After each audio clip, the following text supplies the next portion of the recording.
Hello, this is Jermaine, and this is the first segment of my video that I'll be doing today.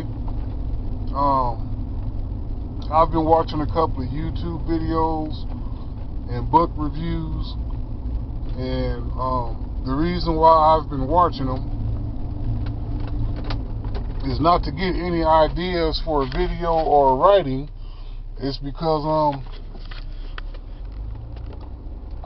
being that I'm a writer and I write books, what I wanted to do is see what type of issues people have when they read books that have already been written by other authors, well-known authors, and what are people that are getting these books from libraries and stores, what are the issues that they're having when they read them. One of the things that I've noticed is that there are a lot of female readers that are reading these books, and even though they're adults or young adults or however they word it in their book reviews, they're not really thinking deeply on the videos that they're making reviews on. And one of the biggest things that I've noticed is that there's an issue with this 50 Shades of Grey. I've never read 50 Shades of Grey. I've never read the Twighlight saga. I've been reading ever since I was a kid. My mother was very religious, and basically I read the Bible, and when I put the Bible down and I got done reading that, it was comic books and car magazines. So I'm a comic book guy that has picked up the hobby of writing novels and publishing them. But the thing that I've noticed is these people that are doing these book reviews, even though some of them are part of clubs or communities that we read and review books, writing is an art form. If writing wasn't an art form, there wouldn't be college classes on writing, and there wouldn't be college classes for creative writing, and even some high schools have them and offer them. Some things that are said in books are written in metaphor, and you have to be artistic enough to pick up on that when you're reading them. And there's an issue that 50 Shades of Grey is nothing like the Twighlight saga. I've never read the Twighlight saga, but being that I'm a guy, grew up reading comic books, and Twilight was about werewolves and vampires, I watched every single movie that came out. When I seen the first one, my first impression was this was like a chick flick on steroids. It was like really, really emo, really overdone as far as the emotional issues. But at the same time, whoever wrote the books and they made the movie off the books, there really was a lot of undertones in it that the younger readers or the younger fans of the Twighlight saga didn't pick up on. One of those is the scenario of the older man and the younger woman. In the real life world, that's been around since before I was around, since biblical times. And to break it down, if you take away the issue of werewolves and vampires, you got an older guy that's hanging around high schools for something to do.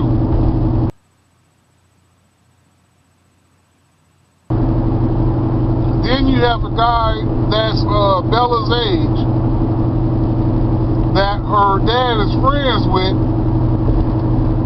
but doesn't want that guy because her dad's cool with him. So she picks the guy that her dad is not cool with, that her dad doesn't know anything about, and that's the vampire dude. But the dude is like 100 and some odd years old, or 200 or 300 years old. So when you take it out of that fantasy of vampires and werewolves, what you have is an older man that's like decades older than his high school chick. That's not even in her senior year, so it's not even like she's like 17 or 18. And she's messing around with this older guy. Now, when you go through all the other movies to the last movie that was made, and I watched all of them, I like the last one the best because of like the fight scene at the end. But you have Bella begging this dude for like sex all through the saga, and he's like, no, you'll get hurt, no, you'll get hurt. And she's like, please, please, please, I really want some penis, I don't care if you break my bones, and blase skippy, and da-da-da-da-da, and however they worded in the show. So, you have like strong sexual undertones all the way through this thing. Now keep in mind, this is a vampire.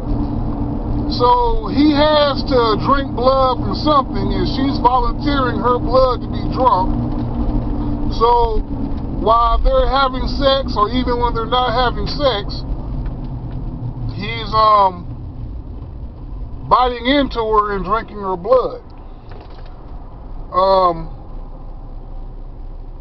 Then you have the issues of her hiding this relationship from her dad, because she doesn't want her dad to find out.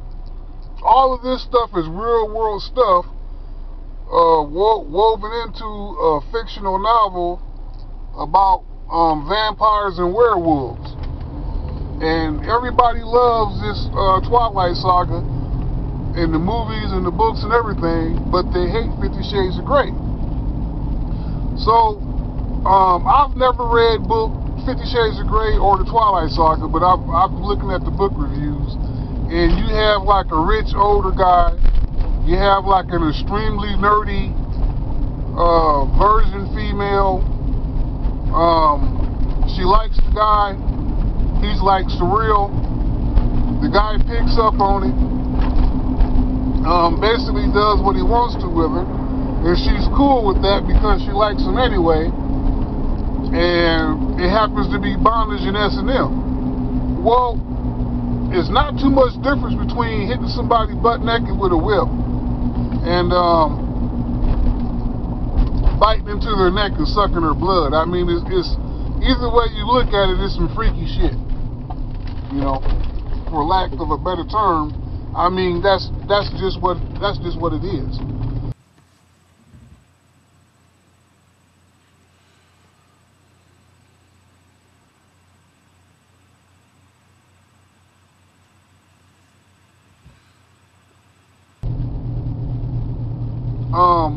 The only thing that 50 Shades of Grey doesn't have, that the Twighlight saga does have, is a love triangle.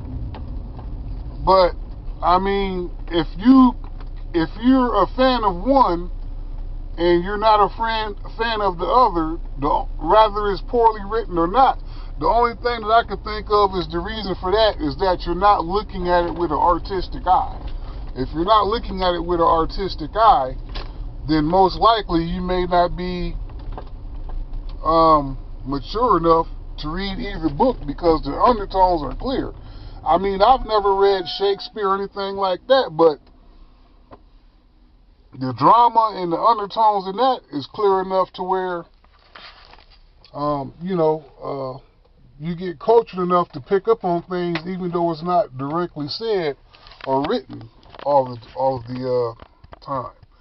So, and the reality is, I mean, for a female reader of any age, if for whoever the female was that wrote Twighlight and the female author that wrote 50 Shades of Grey, she was really giving you chicks a lot of game on how things are in the real world, both authors. And you guys didn't pick up on it. Instead, you were looking at it from a technical view. Also, I've been looking at these editing issues, and it's like you guys speak on the book review, and then you cut, and then pick up like seconds later. I mean, if you're that impatient when you're speaking on camera, how impatient are you when you're reading these books?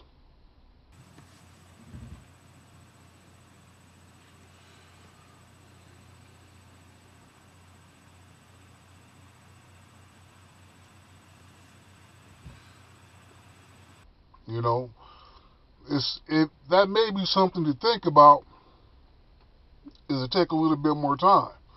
Or you can just like do what I did and read comics. And you got to keep in mind, this is coming from a guy that grew up reading comics. I didn't even read novels growing up. I was reading comic books and magazines. The novels that I wrote or read were graphic novels. So, I don't know. I think every single one that I read, you girls were off a little bit, unless you were like past 30, and then it's like you picked up on it.